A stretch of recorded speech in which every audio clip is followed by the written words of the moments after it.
Hey guys, मैं आपको हम्पी के विट्ठल मंदिर में एक अनूठी और अद्भुत नक्काशी दिखाना चाहता हूँ। यह बहुत छोटी नक्काशी है। यह मनमोहक नक्काशी है। क्या आप जानते हैं कि यह नक्काशी क्या दर्शाती है? मैंने आपको इस मंदिर की कई अनूठी विशेषताएं दिखाई हैं। मैंने आपको इस मंदिर में म्यूजिकल पिलर्स दिखाए थे जो टकराने पर कई तरह की संगीतमय आवाजें देते हैं। इस मंदिर में पत्थर का रथ है और इसके पहिए असली पहिए की तरह घूमते हैं। लेकिन इस छोटी सी नक्काशी पर ज्यादातर पर्यटकों का ध्यान भी नहीं जाता है। यह क्या है? यह इतना अजीब क्यों दिखता है?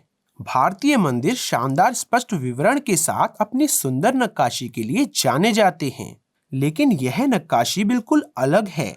इसमें कोई स्पष्ट विशेषताएं या विवरण नहीं है, लेकिन हम इस नक्काशी में कुछ विवरण देख सकते हैं और यह एक बहुत ही रहस्यमय नक्काशी है। इसे ऊपर से देखने पर आपको मेढक दिखाई दे सकता है। यह काफी हद तक मेढक की तरह दिखता है और अगर आप इसे ध्यान से देखें तो आप इसके सिर, शरीर और अंगों को देख सकते हैं। दिलचस्प बात यह है कि ज्यादातर बच्चे जो अभी तक अपनी किशोर अवस्था में नहीं पहुंचे हैं, वे मेढक को देखेंगे। किशोर और वयस्क शायद ही कभी मेढक को देख सकते हैं। अगर आप किशोर हैं, चाहे आप लड़का हो या लड़की, आपको एक सांप दिखाई देगा। यहाँ आप सांप का सिर, उसका घुमावदार शरीर और उसकी पूंछ देख सकते हैं। तो उसी नक्काशी में आप मेढक को देख सकते हैं जो कि शिकार है, और सांप को भी जो कि शिकारी है। तो उसी नक्काशी में बच्चे मेढक को क्यों देखते हैं और किशोर सांप को क्यों देखते हैं? यदि आप एक वयस्क पुरुष हैं, एक पुरुष जिसकी आयु 20 से 50 वर्ष के बीच है, तो आप शायद देखेंगे कि एक बड़ा बंदर फर्श से एक बंदर के बच्चे को उठा रहा है, जैसे कि बड़ा बंदर अपने बच्चे की रक्षा कर रहा हो। यदि आप एक पुरुष हैं और इस वीडियो को देख रहे हैं और आप इस आयु वर्ग के हैं, तो शायद यह पहली चीज होगी जिस पर आपने गौर किया कि एक बंदर अपने बच्चे को उठा रहा है। क्या मैं सही हूं? और एक वयस्क महिला इसे पूरी तरह से अलग तरह से देखेगी। वह एक बंदर के बच्चे को बंदर की मां द्वारा दूध पिलाते हुए देखेगी। निस्संदेह यह देखना अद्भुत नजारा है कि कैसे नन्हा बंदर अपनी मां का दूध पी रहा है। लेकिन उन लोगों के बारे में क्या जो 50 से ऊपर हैं? वे क्या देखते हैं? वे इसे उड़ते हुए वानर भगवान के रूप में देखेंगे।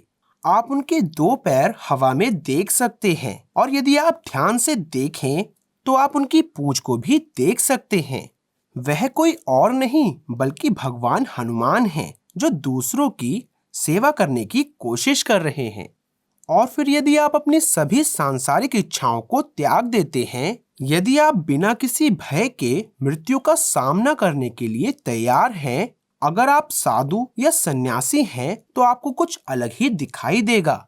आप इसे एक विशाल सांप द्वारा संरक्षित एक बेलनाकार लिंगम के रूप में देखेंगे।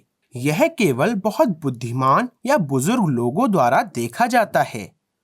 यह बहुत दिलचस्प है कि भारत में कई सदियों पहले इस तरह की नक्काशी कैसे की जाती थी, लेकिन अलग अलग आयु वर्ग, अलग अलग लिंग वाले लोग एक ही नक्काशी में अलग अलग चित्रों को क्यों देखते हैं? यह आध्यात्म है या विज्ञान? प्राचीन हिंदुओं के लिए आध्यात्म विज्ञान था। प्राचीन बिल्डरों ने हमेशा आध्यात्म और विज्ञान को एक सुंदर तरीके से मिश्रित किया। आजकल एक विशिष्ट प्रकार की कला है जिसे अस्पष्ट छवियां कहा जाता है। इनका उपयोग मनोवैज्ञानिक आपके मन और शरीर के बारे में जानने के लिए करते हैं।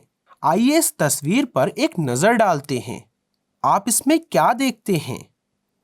मानिए या ना मानिए, एक छोटा बच्चा देखेगा एक बड़ी बोतल के अंदर डॉल्फिन्स का एक झुंड खेल रहा है।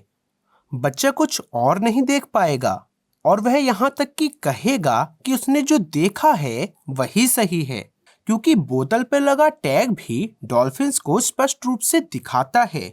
और दूसरी ओर वयस्क लोग पूरी तरह से कुछ और ही देखेंगे। उन्हें यह विश्वास दिलाने के लिए सचेत प्रयास करना होगा कि वे डॉल्फिन्स हैं। इस छवि का उपयोग मनोचिकित्सकों द्वारा यह देखने के लिए किया जाता है कि क्या बच्चे ने अपने यौवन को प्राप्त कर लिया है। मैं आपको यहाँ एक और छवि दिखाता हूँ। यह क्या है? आपने क्या देखा? यदि आपने पहले खोपड़ी पर ध्यान दिया है तो आप अपने परिवेश के बारे में उचित रूप से अवगत हैं और दूर से खतरों को देख सकते हैं। परंतु यदि किसी ने केवल उस स्त्री को आईने में देखा और खोपड़ी पर ध्यान ना दिया हो तो वह व्यक्ति केवल रोमांटिक है। लेकिन ऐसा क्यों हो रहा है? यह वही तस्वीर है, लेकिन लोग पूरी तरह से दो अलग अलग छवियों को क्यों देखते हैं? क्योंकि आप वास्तव में अपनी आंखों से नहीं देख रहे हैं, आप अपने दिमाग से सब कुछ देख रहे हैं। आपका दिमाग विविध है और जैसे जैसे आपके दिमाग की स्थिति बदलती है, यह आपकी आंखों से दिखाई देने वाली जानकारी को बदल देता है। तो आप सोच सकते हैं कि आप एक वस्तुनिष्ठ व्यक्ति हैं, लेकिन आप हमेशा सभी सूचनाओं को कुछ फिल्टर के साथ संसाधित कर रहे हैं और ये फिल्टर्स आपकी स्थिति पर आधारित होते हैं। और अगर आपने इन अस्पष्ट तस्वीरों में दोनों छवियों को देखा है तो आप बहुत बुद्धिमान व्यक्ति हैं जिसके पास ठोस विश्लेषणात्मक कौशल है। इस तरह के ऑप्टिकल इल्यूजन मनोरोगियों को दिखाए जाते हैं और मनोचिकित्सक भी ऐसी तकनीकों से अपने रोगियों की मानसिक बीमारियों की पहचान करते हैं, जैसे सिजोफ्रेनिया आदि। लेकिन यह दिलचस्प है कि प्राचीन भारत की कई नक्काशियों में इस अस्पष्टता या ऑप्टिकल भ्रम का इस्तेमाल किया गया था। मैंने आपको कई ऑप्टिकल इल्यूजन दिखाए हैं। यह महाबलीपुरम में 1300 साल पुराना है। क्या आप एक गाय देखते हैं या आपने कोई और जानवर देखा? जबकि अधिकांश ऑप्टिकल इल्यूजन नक्काशी केवल दो अलग अलग छवियों को दिखाती है, वहीं हम्पी की ये नक्काशी काफी उन्नत है। यह कई छवियां दिखाती है और आप आमतौर पर वही देखेंगे जो आप देखना पसंद करते हैं।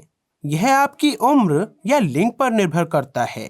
यदि आप एक पिता हैं तो आपको बड़े बंदर द्वारा उठाए गए बच्चे बंदर की छवि देखने की अधिक संभावना है। एक बच्चे की रक्षा करने वाला एक पिता।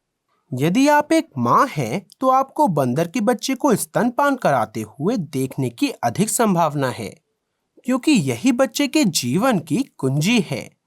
तो आप देख सकते हैं कि कैसे प्राचीन बिल्डरों ने भारत में कई सदियों पहले इस अस्पष्ट नक्काशी को कुशलता से बनाया था, जो एक ही नक्काशी में कम से कम 7 अलग अलग चित्र दिखाता है। लेकिन रुकिए, मैंने केवल 6 छवियों के बारे में बात की है। हाँ, एक और छवि है जिसके बारे में मैंने आपको नहीं बताया। आपने क्या देखा? यदि आपने इस पर ध्यान दिया है तो आप एक दुर्लभ व्यक्ति हैं। तो कृपया मुझे कमेंट सेक्शन में बताएं कि आपने क्या देखा। अगर आपने कुछ अलग नहीं देखा तो फिर से वीडियो को देखें और देखें कि क्या आपको कुछ अलग मिल सकता है और फिर एक कमेंट छोड़ दें।